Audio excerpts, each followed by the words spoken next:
संगीत 3 अक्टूबर 2017 को राजस्थान के अलवर शहर की शिवाजी पार्क कॉलोनी में संध्या शर्मा और कविता शर्मा नाम की दो बहनें रात को छत पर सोई हुई थीं, जबकि परिवार के सभी लोग नीचे घर में सोए हुए थे। लेकिन छत पर सुबह ही सूरज की रोशनी के कारण संध्या और कविता की नींद उस दिन जल्दी ही खुल गई, जिसकी वजह से वो दोनों बहनें पानी का मोटर ऑन करने के लिए नीचे आ गईं। लेकिन जैसे ही मोटर ऑन करने के बाद वह दोनों बहनें कमरे के अंदर गईं, तो वहां का दृश्य देखकर उनके मुंह से चीख निकल गई। उनके रोने की आवाज़ सुनकर आस पड़ोस के लोग भी इकट्ठा हो गए। वो लोग भागकर बनवारी लाल शर्मा के घर में जाते हैं, लेकिन पड़ोसियों ने भी जब उस कमरे के अंदर का मंजर देखा तो एक पल के लिए उनका भी कलेजा दहल गया, क्योंकि उस कमरे में लाशें ही लाशें पड़ी थीं। घर के मुखिया बनवारी लाल और उनके तीनों बेटे अमन, हैप्पी, अज्जू और बनवारी लाल के भाई का बड़ा बेटा निक्की घर में उन सभी के शव खून से लटपट पड़े हुए थे। बनवारी लाल और बड़ा बेटा अमन बेड पर पड़े थे। उनके अलावा घर के सभी लोग फर्श पर पड़े थे। बनवारी लाल के पड़ोसी देखते ही समझ गए थे कि उस घर में कत्ल नहीं बल्कि कत्लेआम हुआ है। वहां पर मौजूद पड़ोसियों ने इस घटना की जानकारी तुरंत पुलिस को दे दी। इधर सूचना मिलते ही पुलिस भी तुरंत मौका आए वारदात पर पहुंच गई। एक ही घर में 5 लाशों को देखकर पुलिस भी कांप गई। स्थानीय लोगों ने पुलिस को बताया कि बनवारी लाल और बड़ा बेटा अमन अब भी जिंदा है, यानी उनकी सांसें चल रही हैं। पुलिस ने उन दोनों को तुरंत ही एम्बुलेंस से नज़दीकी हॉस्पिटल भिजवा दिया, लेकिन हॉस्पिटल में डॉक्टरों ने उन्हें मृत घोषित कर दिया। एक ही घर में 5 लोगों के कत्ल की खबर पूरे इलाके में आग की तरह फैल गई थी। पुलिस ऑफिसर्स के साथ साथ डॉग स्क्वाड और फॉरेंसिक टीम को भी घटनास्थल पर बुलाया जाता है। इधर बनवारी लाल के घर वालों का रो रो कर बुरा हाल हो चुका था। संध्या तो अपने पति और बच्चों की लाशों को देखते ही बेहोश हो गई थी। वह बार बार बेहोश हो जाती थी, जिसकी वजह से उसको भी हॉस्पिटल में भर्ती कराया गया। इसके बाद पुलिस और फॉरेंसिक टीम उस घर की बारीकी से जांच करती है। कमरे में हर तरफ खून के धब्बे थे। घर की दीवारें, फर्श, बेड और बिस्तर सब कुछ लाल रंग में रंगा हुआ था। इसके अलावा फॉरेंसिक टीम को दीवारों पर कुछ फिंगरप्रिंट्स भी मिलते हैं और घर का कुछ सामान भी अपनी जगह से इधर उधर था। उस सामान से भी फिंगरप्रिंट्स उठाए जाते हैं, क्योंकि 2 शवों को तो पहले ही हॉस्पिटल भिजवा दिया गया था। शुरुआती जांच करने के बाद घर में मौजूद तीनों बच्चों के शवों को भी पोस्टमार्टम के लिए हॉस्पिटल भिजवा दिया गया। इसके बाद डॉक्टर्स की एक टीम उन 5 शवों का पोस्टमार्टम करती है। इधर पुलिस भी अपनी तफ्तीश और पूछताछ करनी शुरू कर देती है। पुलिस सबसे पहले इस बात का पता लगाने की कोशिश करती है कि आखिर वह बदमाश घर के अंदर किस तरह घुस से थे, क्योंकि उस घर में एंट्री करने के लिए 2 दरवाजे थे। एक तो मेन दरवाज़ा था जो एक गली में खुलता था, जबकि दूसरा दरवाज़ा एक कमरे में खुलता था। कविता ने पुलिस को बताया कि सुबह सवेरे जब वह दोनों बहनें छत से नीचे आई तो उन्होंने देखा था कि घर का मेन गेट खुला हुआ है। उसकी कुंडी खुली हुई थी, यानी जिस तरह से रात में उस गेट को बंद किया था वह उस तरह से बंद नहीं था। कविता के बयान से पुलिस को लगा कि बदमाश मैन दरवाजे से ही घर के अंदर आए होंगे, लेकिन उस दरवाजे पर फोर्सफुली एंट्री के कोई भी सबूत नहीं थे, यानी उस दरवाजे को ज़बरदस्ती खोलने की कोशिश नहीं की गई थी। तो क्या दरवाजे को अंदर से ही खोला गया था, क्योंकि ऐसा सामूहिक कत्ल भी कोई अकेला इंसान तो नहीं कर सकता था। ज़रूर इसमें कई लोग शामिल रहे होंगे। लेकिन अब सवाल यह है कि जब यह वारदात हुई थी तो उस समय चीख पुकार या हाथापाई की आवाज़ छत पर सो रही कविता और संध्या को तो ज़रूर सुनाई देनी चाहिए थी। पड़ोसियों का यही कहना था कि उन्होंने भी इस घर से किसी तरह की कोई आवाज़ नहीं सुनी थी। यही नहीं, बल्कि फर्स्ट फ्लोर वाले कमरे में सो रहे बनवारी लाल के परिवार वालों ने भी कोई आवाज़ नहीं सुनी थी। ये घटना 2 और 3 अक्टूबर की दरमियानी रात को हुई थी। उस रात बनवारी लाल के छोटे भाई मुकेश घर पर मौजूद नहीं थे। मुकेश इस घटना से 3 दिन पहले ही अपने काम के लिए शहर से बाहर चला गया था। हालांकि इस वारदात के बाद घर वालों ने मुकेश से कांटेक्ट करने की बहुत कोशिश की, लेकिन वो लोग नाकाम रहे। यानी इधर उनके घर में इतनी बड़ी वारदात हो गई थी और मुकेश को इस बारे में कुछ भी नहीं पता था। इसके बाद पुलिस की कई टीमें बनाई जाती हैं और उन्हें अलग अलग काम सौंप दिए जाते हैं। साथ ही घटनास्थल के आसपास और रास्ते पर लगे सभी सीसीटीवी कैमरा को भी खंगालने की कोशिश की जाती है। हालांकि वहां पर बहुत ज़्यादा कैमरे नहीं लगे हुए थे, लेकिन फिर भी कुछ दुकानों और कुछ बड़े घरों में लगे सीसीटीवी कैमरा को चेक किया गया, मगर फिर भी कोई सुराग नहीं मिला, क्योंकि उन सीसीटीवी कैमरों में कोई भी सस्पेक्ट नज़र नहीं आ रहा था। दरअसल बनवारी लाल के घर में आने के लिए कई ऐसे रास्ते थे जिनसे कोई भी व्यक्ति बिना किसी कैमरे की नज़र में आए उस घर में आराम से आ जा सकता था। इसके बाद पुलिस ने यह भी पता लगाने की कोशिश की कि बनवारी लाल की किसी से कोई दुश्मनी तो नहीं थी, लेकिन अगर बनवारी लाल की किसी से कोई दुश्मनी या झगड़ा होता तो भी केवल बनवारी लाल का ही कत्ल होता।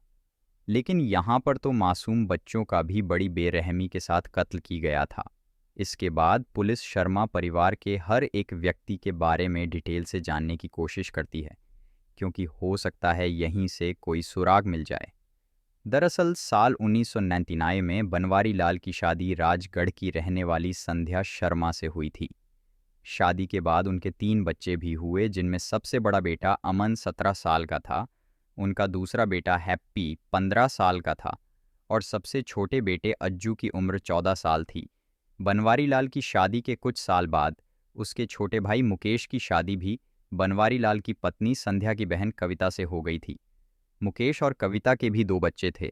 उनका बड़ा बेटा निक्की 12 साल का था, जबकि उनका छोटा बेटा विनय मानसिक रूप से बीमार था, यानी उसकी मानसिक स्थिति ठीक नहीं थी। यह पूरा परिवार पहले तो अपने पुश्तैनी मकान में अलवर जिले में कठूमर तहसील के गारू गांव में रहता था, लेकिन इस घटना से करीब 14 साल पहले बनवारी लाल का पूरा परिवार आर काम के सिलसिले में शिवाजी पार्क में आ गया था। गांव में उनका पुश्तैनी मकान था, उनके पास थोड़ी बहुत ज़मीन भी थी। उन सब की देखभाल बनवारी लाल के चाचा का परिवार करता था, लेकिन जब बनवारी लाल ने अपने चचेरे भाइयों से ज़मीन का बंटवारा करने को कहा तो वो लोग बहाने करने लगे, जिसकी वजह से ज़मीन के बंटवारे को लेकर बनवारी लाल का अपने चाचा से ज़मीनी विवाद शुरू हो गया था। मामला इतना ज़्यादा बिगड़ गया था कि बात मारपीट तक आ गई थी, लेकिन फिर गांव वालों ने उन दोनों परिवारों के बीच सुलह करा दी थी। यह बात इस घटना से करीब 3 या 4 साल पहले की थी, लेकिन जब 5 लोगों का कत्ल हुआ तो अचानक लोगों को यह बात याद आ गई थी, जिसकी वजह से पुलिस की जांच भी अब ज़मीनी विवाद की तरफ ही घूम गई थी। इस बात की पुष्टि करने के लिए पुलिस हॉस्पिटल में एडमिट बनवारी लाल की पत्नी संध्या से भी पूछताछ करती है। पूछताछ के दौरान संध्या ने भी यही कहा कि इस कत्ल के पीछे उसके पति के खानदान के लोग ही शामिल रहे होंगे, क्योंकि पहले भी उन्होंने ज़मीन को लेकर मारपीट की थी। अभी यह सारी चीज़ें चल ही रही थीं, तभी किसी रिश्तेदार का ध्यान बनवारी लाल की स्कूटी पर गया। दरअसल बड़े बेटे अमन को 10th का एग्ज़ाम पास करने पर बनवारी लाल ने उसे एक स्कूटी खरीद कर दी थी, लेकिन अब वह स्कूटी घर पर नहीं थी। आस पड़ोस के लोगों से भी स्कूटी के बारे में पूछा जाता है, लेकिन किसी ने भी उस स्कूटी को वहां पर नहीं देखा था। और जब हर जगह ढूंढने पर भी वो स्कूटी नहीं मिली तो पुलिस ने अनुमान लगाया कि शायद कातिल ही स्कूटी को लेकर फरार हो गए होंगे। इधर पोस्टमार्टम करने के बाद घटना वाले दिन यानी 3 अक्टूबर की शाम को ही 5 शव परिजनों को सौंप दिए गए। अभी तक पोस्टमार्टम रिपोर्ट तो नहीं आई थी, लेकिन पोस्टमार्टम करने वाले डॉक्टरों ने पुलिस को बताया था कि उन्हें लगता है कातिलों की इस परिवार से बहुत गहरी दुश्मनी रही होगी, जिस कारण बड़ी ही निर्ममता से उन सभी को कत्ल किया गया था। कत्ल करने के लिए किसी 2-धारी चाकू जैसे हथियार का इस्तेमाल किया गया था, जिसके वार से हड्डियां तक टूट गई थीं। उन सभी के गले पर कट के निशान भी पाए गए थे। इसके अलावा पेट और दिल पर भी कई वार किए गए थे। साथ ही पोस्टमार्टम करने वाले डॉक्टरों ने पुलिस को बताया था कि उन 5 लोगों में से 4 लोगों को कोई नशीली चीज़ खिलाई गई थी, क्योंकि उन 4 लोगों के शरीर पर रेसिस्ट करने के कोई भी निशान नहीं थे और न ही वारदात के समय उनमें से किसी ने कातिलों का विरोध किया था।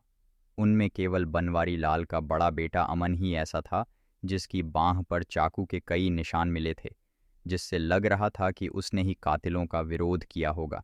यानी अमन के अलावा बाकी सभी को बेहोशी की हालत में ही कत्ल किया गया था। जांच के दौरान घर वालों ने पुलिस को बताया कि घटना वाली रात को सभी लोग जल्दी सो गए थे और उन्हें उस रात नींद भी बहुत गहरी आई थी। शायद यही वजह थी कि उस रात किसी ने भी घर में कोई शोर नहीं सुना था। इधर पुलिस सोच रही थी कि पूरे परिवार को एक साथ इतनी गहरी नींद कैसे आ सकती है। कहीं ऐसा तो नहीं था कि उस पूरे परिवार को ही नशीली चीज़ खिलाई गई हो। घर में पिछली रात की कुछ रोटियां और सब्जी वगैरह बची हुई थीं। पुलिस ने उनको भी जांच करने के लिए लैब में भिजवा दिया, क्योंकि अब पुलिस को शक होने लगा था कि कहीं ना कहीं इस वारदात के पीछे घर के ही किसी व्यक्ति का हाथ हो सकता है, क्योंकि घर का मेन दरवाज़ा भी अंदर से ही खोला गया था। इधर पुलिस की एक टीम ने बनवारी लाल के बेटे अमन की स्कूटी को भी तलाश करना शुरू कर दिया था। इसी दौरान किसी ने पुलिस को खबर दी कि रेलवे स्टेशन के पास मंडी मोड़ पर एक लावारिस स्कूटी खड़ी है। जानकारी मिलते ही पुलिस ने उस स्कूटी को कब्जे में ले लिया और उसे बनवारी लाल के घर वालों को दिखाया। उन्होंने देखते ही उसकी पहचान कर ली। वह स्कूटी बनवारी लाल की ही थी। उस स्कूटी पर भी खून के कुछ धब्बे पाए गए थे। उसके हैंडल पर भी निशान थे। इसके बाद पुलिस मंडी मोड़ पर लगे सभी सीसीटीवी कैमरा को खंगालना शुरू करती है और यह पता लगाने की कोशिश करती है कि आखिर स्कूटी को यहाँ पर किसने पार किया था। आखिरकार पुलिस को एक सीसीटीवी फुटेज में 2 और 3 अक्टूबर की दरमियानी रात एक स्पर्श पार पर 2 लोग स्कूटी से आते हुए दिखाई देते हैं। उनमें से एक व्यक्ति मंडी मोड़ पर ही उतर जाता है। वहां पर लगी पानी की टंकी में उस व्यक्ति ने अपने हाथ, पैर और मुंह धोया, जबकि दूसरा व्यक्ति उस स्कूटी को एक दीवार के पीछे ले जाकर लावारिस हालत में छोड़ देता है। इसके बाद वह दूसरा व्यक्ति भी पानी की टंकी के पास आता है। उसने भी अपने हाथ पैर धोए और फिर वह दोनों वहां से फरार हो गए। तमें अंधेरा होने की वजह से उनका चेहरा साफ दिखाई नहीं दे रहा था, लेकिन स्कूटी पर जो फिंगरप्रिंट्स पाए गए थे वह तीनों ही फिंगरप्रिंट्स मौका ए वारदात पर जो फिंगरप्रिंट मिले थे उनसे मैच हो गए थे। लेकिन वारदात वाली जगह पर एक और चौथे व्यक्ति के फिंगरप्रिंट भी थे जो किसी से भी मैच नहीं हुए थे। इससे पुलिस ने अंदाज़ा लगाया कि इस कत्ल में 4 लोग शामिल हैं और चौथा व्यक्ति ज़रूर कोई घर का ही है।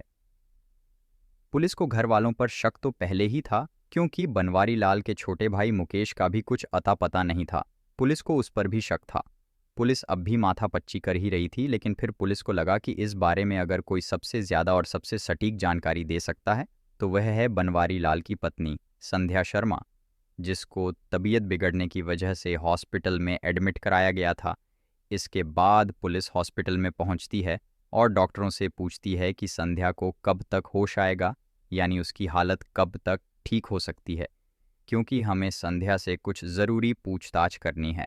लेकिन तभी डॉक्टर कहता है कि मुझे ऐसा लगता है कि यह महिला बीमार नहीं है, बल्कि बीमार होने का नाटक कर रही है। पुलिस के लिए इतना ही काफ़ी था। इसके बाद पुलिस संध्या के पास जाती है, उसे जगाती है और उसे हॉस्पिटल से सीधे पुलिस स्टेशन लेकर आती है। साथ ही संध्या के मोबाइल फ़ोन को भी चेक किया जाता है। उसके मोबाइल फ़ोन की CDR यानी कॉल डिटेल में पुलिस को एक नंबर मिलता है। उस नंबर पर इस घटना से कुछ दिन पहले तक संध्या की काफ़ी ज़्यादा बात होती थी, लेकिन इस वारदात के बाद अचानक से उस नंबर पर संध्या की बातचीत होनी बंद हो गई। आखिर वह नंबर किसका था? इस बात का पता लगाने के लिए पुलिस ने उस नंबर की भी कॉल डिटेल निकलवाई। कॉल डिटेल से पता चला कि वह नंबर हनुमान प्रसाद जाट उर्फ जैक का है, और जब हनुमान प्रसाद की लोकेशन चेक की गई तो पता चला कि घटना वाले दिन यानी 2 अक्टूबर 2017 को रात 10:30 बजे से लेकर करीब 2 बजे तक उसकी लोकेशन बनवारी लाल के घर के आसपास ही थी। जैक उदयपुर का रहने वाला था। इसके बाद बिना देरी किए अलवर पुलिस की एक टीम उदयपुर पहुंचती है और जैक को अरेस्ट कर लिया जाता है। लेकिन जब उसे संध्या के सामने लाया गया तो जैक को पुलिस स्टेशन में अपने सामने खड़ा देखकर संध्या घबरा जाती है और वह अपना जुर्म स्वीकार कर लेती है। दरअसल संध्या ने ही अपने प्रेमी और 2 किराए के कातिलों के साथ मिलकर अपने पति और जिगर के टुकड़ों यानी तीनों बच्चों और भतीजे का बड़ी ही बेरहमी से कत्ल कर दिया था। संध्या एक महत्वाकांक्षी लड़की थी। उसको लग्जरी लाइफस्टाइल, महंगे कपड़े और महंगी गाड़ियों का शौक था, लेकिन उसके घर वालों ने उसकी शादी एक लोअर मिडिल क्लास फैमिली में कर दी थी, जहां पर घर का खर्च भी बहुत मुश्किल से चल पाता था। और जब संध्या के 3 बच्चे हो गए तो जिम्मेदारी और भी ज़्यादा बढ़ गई। दरअसल संध्या पहले से ही थोड़ा बहुत ताइक्वांडो मार्शल आर्ट जानती थी, इसलिए फिर से उसने ताइक्वांडो की ट्रेनिंग ली और फिर खुद भी वह ताइक्वांडो कोच बन गई। वह अलवर ज़िले के लोकल बच्चों को ट्रेन करने लगी, यानी कोचिंग देने लगी। क्योंकि ताइक्वांडो मार्शल आर्ट के टूर्नामेंट्स भी होते थे तो संध्या भी अलग अलग शहरों में उन बच्चों को लेकर टूर्नामेंट्स में पार्टिसिपेट करती थी। संध्या के द्वारा ट्रेन किए गए बच्चे नेशनल लेवल तक खेल चुके थे और अब संध्या भी अपने पति के साथ घर का खर्च उठाने लगी थी। सब कुछ ठीक चल रहा था, लेकिन साल 2015 में एक टूर्नामेंट के दौरान संध्या की मुलाकात उदयपुर के रहने वाले हनुमान प्रसाद उर्फ जैक से हुई। हालांकि उस समय संध्या शादीशुदा थी और वो 3 बच्चों की मां थी। वहीं जैक संध्या से 10 साल छोटा था, उसकी शादी भी नहीं हुई थी। हनुमान प्रसाद उदयपुर में ही बीपीएड का कोर्स कर रहा था, जिसकी वजह से उसका कॉमेट स्पोर्ट के टूर्नामेंट में भी आना जाना होता रहता था।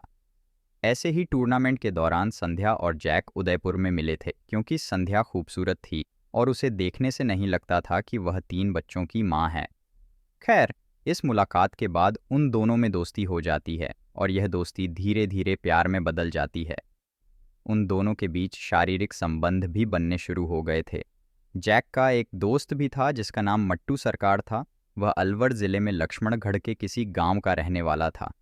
जैक अपने दोस्त मट्टू सरकार से मिलने के बहाने अलवर आता था और संध्या भी बच्चों को ताइक्वांडो की ट्रेनिंग देने के बहाने जैक से मिलने के लिए जाती थी।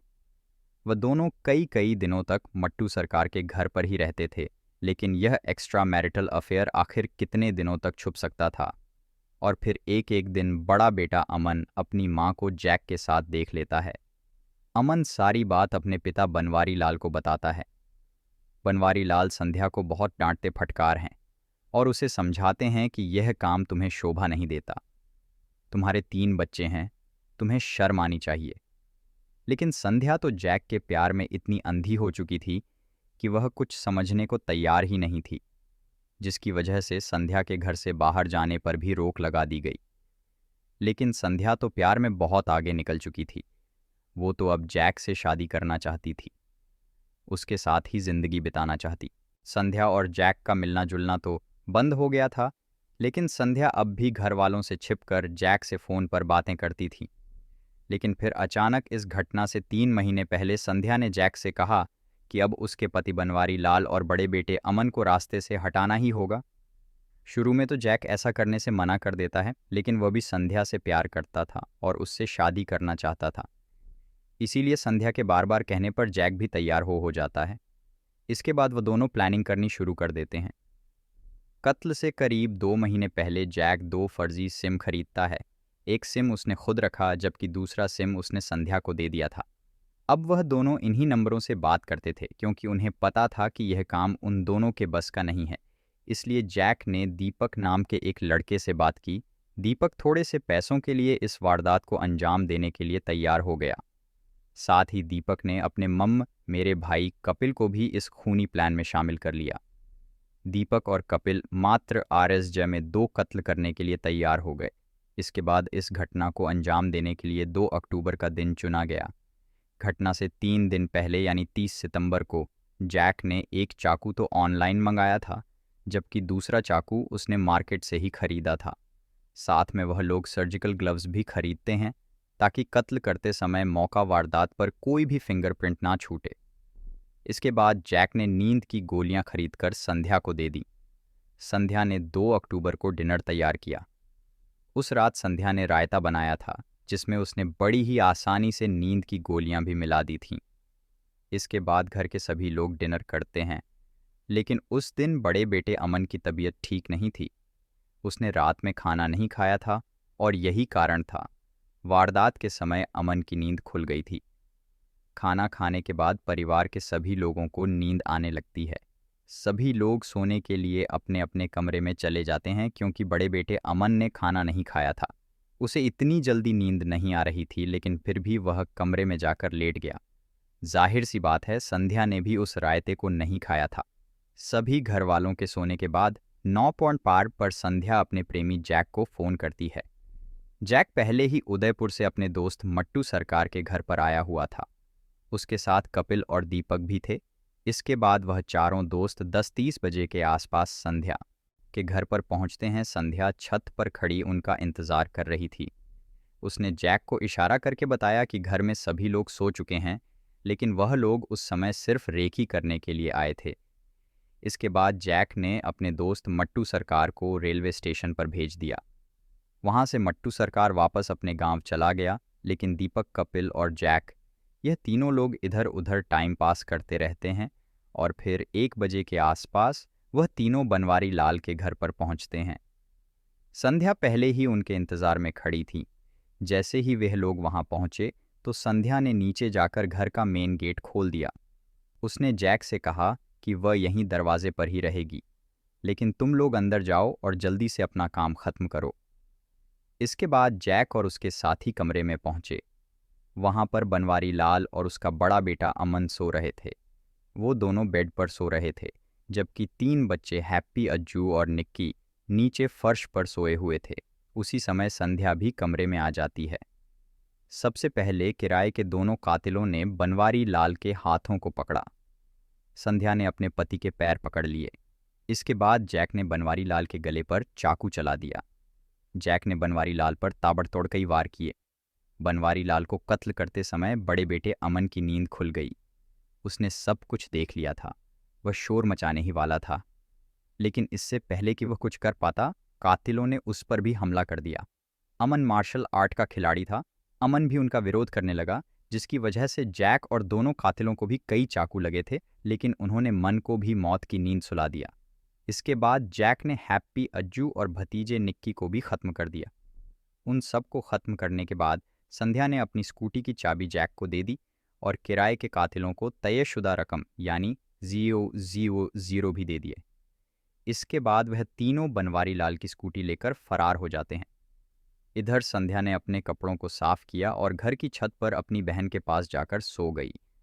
उधर वो तीनों कातिल पहले रेलवे स्टेशन पर पहुंचे। जैक वहीं पर उतर गया। इसके बाद वह दोनों किराए के कातिल स्कूटी को लेकर मंडी मोड़ पर आ गए और यहीं पर वह लोग कैमरे में कैद हो गए थे।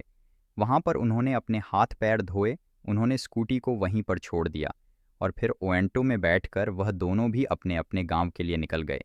जैक भी ट्रेन पकड़कर उदयपुर पहुंच गया।